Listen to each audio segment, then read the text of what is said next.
అవును, ఒక గుడి చూపించి ఆ గుడిలో దేవుడు వరాలు ఇవ్వడు అని చెప్పు. ఆ గుడి మెట్లలో ఒక్క మెట్టు కూడా ఎవడో ఎక్కడ. నైవేద్యం పెడతారన్నావు కదూ, ఎందుకో తెలుసా?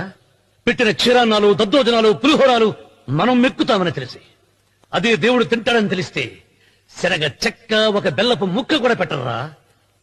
వెంట్రుకలు ఇస్తారన్నావు కదూ, దేనికి? మళ్ళీ ములుస్తాయన్న ధైర్యంతో గుండు గుట్టించుకున్నాక జన్మలో ఒక్క వెంట్రుక కూడా మొలవదు అని చెప్పు. ఒక్కడు కూడా గుండు గుట్టించుకోడు. నా దృష్టిలో భగవంతుని పూజించే వాళ్ళు రెండు రకాలు. భయంతో కుదురు చేసేవాళ్ళు, ఆశతో మొక్కేవాళ్ళు. పాపం చేశాం, ఆయనకు దండం పెట్టి చేసిన పాపాన్ని ఏదో ఒక రూపంలో హుండీలో వేసేద్దామనుకునే వాళ్ళు మొదటి రకం.